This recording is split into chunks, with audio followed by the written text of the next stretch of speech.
मुझे लगता है यहाँ पर वसीम अकरम को एज ए मेंटोर लाने का जो असल मकसद है ना, जो मुझे समझ में आया, वो ये है कि क्योंकि उनकी कम्युनिकेशन और उनकी बात इंटरनेशनल क्रिकेट में मानी जाती है, क्रिकेट बोर्ड के अंदर, और उनको जहां काम फंसे तो वसीम अकरम साहब को आगे करें और उन्हें कहें सर ये क्रिकेट बोर्ड में ये काम फंसा हुआ है, आप अपने ताल्लुकात की बिना पर ये निकालें। मैं आपको यह बता दूं, बड़ा एक टेक्निकल पॉइंट, वैलिड पॉइंट, कि वसीम अकरम साहब ऑस्ट्रेलिया के अंदर रहते हैं।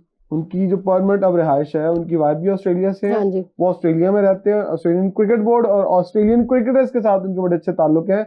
सो इस दफा आपको एक बहुत बड़ा पूल और ऑस्ट्रेलियन क्रिकेटर्स का यहाँ नजर आएगा बिडिंग के अंदर। मैक्सवेल तो आ रहा ना, और ये देखिए ना, वो जो गेट इस्तेमाल किया जा रहा है ना, वो वसीम अकरम वाला इसीलिए इस्तेमाल किया जा रहा है क्योंकि लोग कहते हैं कि T20 के अंदर ऑस्ट्रेलियन क्रिकेटर्स बहुत अच्छा खेलते हैं और उसको समझते हैं। अच्छा, मेरा तो खैर ज़ाती ख्याल इसके बिल्कुल बरक्स है, क्योंकि अगर मैं देखूं इख्तियारात देना और फिर उन इख्तियारात पर जब अगला बंदा फाइज हो जाता है उसको बर्दाश्त करना भी एक बहुत बड़ा जो है ना सब्र का काम है। बस वकार यूनुस आए, उनको लेके आया गया, उसके बाद वो पता नहीं कहाँ चले गए। ठीक है, वकार यूनुस, वसीम अकरम जितना बड़ा नाम इस वक्त नहीं है क्रिकेट की दुनिया में, दोनों का नाम है, बट अगर आप वैसे एज अ पर्सनालिटी देखते हैं तो वसीम अकरम का लेवल सबसे ऊपर है।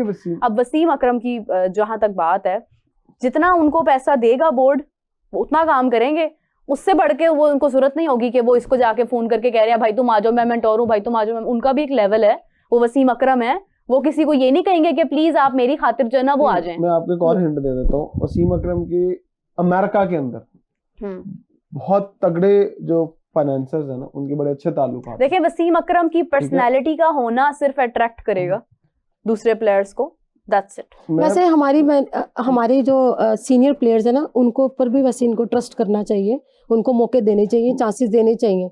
मेजॉरिटी जो बड़ी बड़ी टीम्स हैं उनके अपने कोचेस हैं, अपने मेंटोर हैं, उनके अपने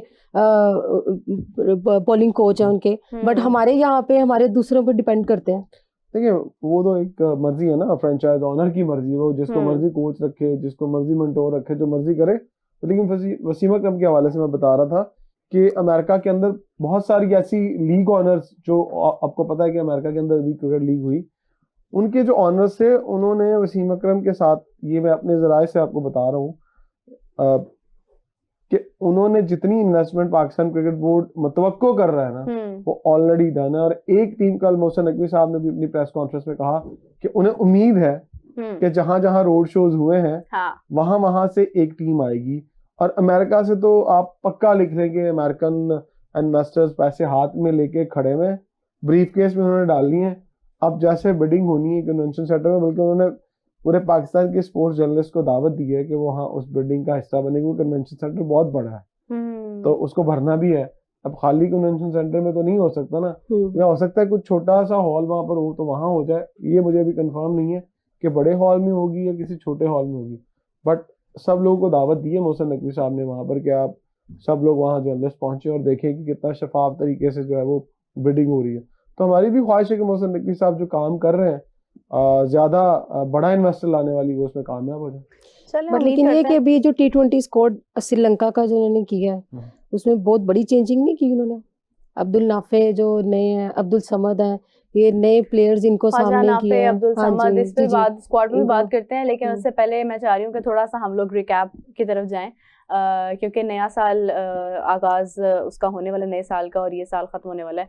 2025 का सबसे खूबसूरत मोमेंट क्रिकेट का आपका कौन सा था जो आपने सबसे ज्यादा एंजॉय किया? बेशक पाकिस्तान हारा भी हो, बट आपने एंजॉय किया। पाकिस्तान की विनिंग, ये जो भी ये ट्राइनिंग सीरीज से चली है ना, पाकिस्तान से जीता, ये सबसे बेस्ट था। मैंने जिस मोमेंट को एंजॉय किया था तो नेगेटिव, और मैंने उसको बोला भी था। वो जो लड़का नहीं था हमारा एक इमर्जिंग प्लेयर में, इमर्जिंग टूर्नामेंट जो हुआ था बहरीन में शायद, विकेट उखाड़ के जो वो भाग के आया और बाहर आके उनके डगआउट के सामने उसने विकेट मारी थी। थी तो बदतमीजी, लेकिन मुझे वो याद रहेगी, यादगार मोमेंट। वजाल यार मेरे लिए क्या था इतना एंजॉयमेंट वाला क्या था? कुछ था? हमें क्या पता भाई, तुम्हें पता हो जो आपने जहां जाके किया था बता दो। क्रिकेट में हाँ वो बड़ा मजेदार था वैसे, था ना? वो बहुत मजेदार था। क्या कि ये जो हमने देखा अभी रिसेंटली इमर्जिंग जो हमारे बॉयज जीते हैं और उसमें से हमारे यंग बॉय ने 2 दफा 170 मारा है, हाँ बड़ा मजेदार समीर था यार। मिन्हास ने। आई लाइक इट, मिन्हास वाला वो मैंने एंजॉय किया यार, एंजॉय किया। अच्छा वैसे ये है कि 2025 की अगर बात की जाए तो हमारी क्रिकेट ने हमें बहुत कुछ दिया है इसमें। हमारी आप देखें कि पाकिस्तान के लिए बड़ी गुड लक्स रही हैं, ऑल्दो हार तो हमारी अब तो बैड लक रही ही नहीं है, हार तो हिस्सा हो गया हमारी क्रिकेट का, लेकिन पाकिस्तान के लिए गुड लक रही है समवेयर के मतलब 2025 का आगाज़ हुआ, पाकिस्तान ने चैंपियंस ट्रॉफी होस्ट की, होस्टिंग मिली हमें जिसके ऊपर बड़ी फाइट थी, बड़ा मसला था कि आके वो पाकिस्तान से कहीं शिफ्ट हो रही है, बहुत रूमर्स आए, फिर इंडिया पाकिस्तान आ रहा है नहीं आ रहा, ये तमाम चीज़ें जिस तरह से डिस्कस हो रही थी उसमें पाकिस्तान ने जिस तरह से भी मैनेज किया, न्यूट्रल वेन्यू डिसाइड हुआ, फ्यूजन फार्मूला डिसाइड हुआ और Pakistan finally champions trophy host करने में कामयाब रहा। फिर नंबर 2 ये कि हमने एशिया कप खेला, 3 बार पाकिस्तान इंडिया के मैचेस हुए, पाकिस्तान तीनों बार हारा बट मैचेस 3 बार हुए, 3 बार आमने सामने आई, क्योंकि जो सिचुएशंस में रही थी उसके बाद तो लग रहा था कि शायद पाकिस्तान इंडिया का मैच कभी होगा ही नहीं दोबारा से। फिर उसके बाद जो है वो जनाब ये पाकिस्तान की काफ़ी सारी कप्तानी का बदलना, पाकिस्तान का जीतना, श्रीलंका के अगेंस्ट जीतना, मेरे को 10-12 एशिया बतानी कप थी। में, हाँ 10-12 नहीं चीजें आप बतानी। डिफरेंट मोमेंट्स बता सकते थे। अच्छा, खैर मैं तो पूरा एक मेरे को कैलेंडर कोई बता एक रही हूँ, बताए। वो फेवरेट मोमेंट था, मैं तो कैलेंडर बता रही हूँ पूरा कि मतलब फिर उसके बाद आपके कंसिस्टेंटली मैचेस और फिर उसके बाद बीबीएल ने जिस तरह से बाबर आजम को इतनी अहमियत दी, तो मतलब ये है कि पाकिस्तान का बड़े उनको एक बताया ना, उन्होंने डिफरेंट कुछ नहीं चीजें किया। नहीं किया, वही कर चुके हैं इसके ऊपर बात, साल एंड हो रहा है, पॉजिटिविटी मेरे ख्याल से रहनी चाहिए शो में। अच्छा आप बोल लें जी। ठीक है, पॉजिटिव अगर रहनी है तो मेरा ख्याल है मेरे से एक्सपेक्ट नहीं कर सकते हैं। मैंने तो थोड़ा नेगेटिव जाना होता है, सब लोग यही Yeah, very negative Sialkot person. You're such a stallion के negative हवाले person. से मुझे अभी जरा अपडेट आई है नई कि अली तरीन ने ये भी update? शायद जो है ना वो कुछ बात की, अली तरीन ने सियालकोट स्टैलियन के हवाले से, ट्वीट उसको किया हम लोग उन्होंने, अभी जो है ना वो दिखाते हैं स्क्रीन दिखाइए। पर भी, तो फिर उस पर बात करते हैं, फिर उस पर इमरान सुहेल साहब को मौका मिल जाएगा अपनी तर्ज की गुफ्तगू करने का, क्योंकि मेरी तर्ज की गुफ्तगू जो है ना वो उन्होंने टोक दिया। ताबड़तोड़ किस्म की गुफ्तगू हाँ, चाहिए हमें आपकी तरफ उसमें से। हम लोग जरा अली तरीन का दोबारा से बयान देखते हैं कि उन्होंने क्या कहा। अभी आ रहा था क्या था जी? आप उतावले क्यों हो रहे हैं? नहीं, वो आजा जब उतावले आएगा क्यों, तब हम बताएंगे स्क्रीन आपको। पे दिखाते हैं, नहीं, धीरज रखना स्क्रीन पे पड़ेगा सब आपको। सब देखेंगे ना आपके धीरज साथ, हमारी रखिए। ऑडियंस भी देखेगी। अच्छा जी, ऑडियंस भी साथ साथ हमें कमेंट से बताएगी कि जहां जहां से आप लोग जिस कंट्री से हमारा शो देख रहे हैं, तो आपके कंट्री की क्रिकेट का सबसे बेस्ट मोमेंट आपके लिए कौन सा था, कमेंट में जरूर बताएं और स्क्रीन पे हम देखेंगे अली तरीन का ट्वीट जी। The city and logo are not final. This is just a concept, but isn't it? Sialkot Stallions. But isn't it fire? अच्छा देखिए, टीमें तो आपको पता है कि शोएब मलिक का माइंड आता है वैसे जल्दी से मैं इसके बताऊं, अंदर। आपको याद है मुल्तान सुल्तान के साथ वो बड़ा ठीक ठाक अटैच रहे हैं, हाँ तो वो बैक हैंड भी हो सकती है। हाँ सब पाकिस्तान के अंदर कोई सबसे बड़ा इन्वेस्टर है स्पोर्ट्स के ऊपर तो वो सियालकोट में है।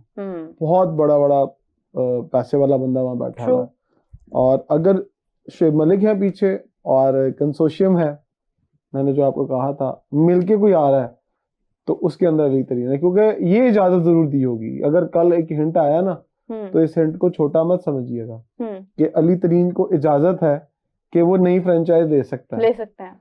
तो इसका मतलब है कि वो पूरी ऑन नहीं करेंगे, कंसोशियम में आएंगे। कंसोशियम के अंदर हो सकता है कि कुछ पावर्स उनके पास, 2 लोगों को इसलिए कि शायद बच्चा ट्रेन हो जाए किसी के साथ, बड़े के साथ, पूरी भी तो कर सकते और हैं। नहीं पैसे खर्चने की बात नहीं कर रहा कि यार अगर ज्वाइंट कर ले तो हम पीसीबी ज्वाइन कर देखिए, ले, फिर हम दोनों मुल्तान टीम लेते सुल्तान हैं से कर ना, लें। अगर मैं गुस्सा करता हूँ तो आप मुझे समझाएंगे नहीं इमरान भाई जरा नहीं तो फिर हौसला मुल्तान सुल्तान से कर लें। बाकी लेकिन हौसला वहाँ- करें जरा। मुल्तान वहाँ नहीं सुल्तान है, से कर लें। वहाँ- मसला अली तरीन को मुल्तान सुल्तान से था या मुल्तान पीएसएल से था? मुल्तान सुल्तान से है, ये क्या बात क्योंकि हुई? छोड़ने की रीजन ही उनकी यही है। नहीं तो अगर मुल्तान सुल्तान से अगर उनको ना इंटरनली कोई इशू होते तो फिर वो पीसीबी से अगर होते तो वो फिर कोई दूसरी टीम क्यों लेते? हाँ। हो सकता है वो क्यों मुल्तान लेते? सुल्तान के उनसे लिए ही किसी उनके ने कोई बैकहैंड मैनेजमेंट के से ऊपर कोई इशू बड़ा होगा।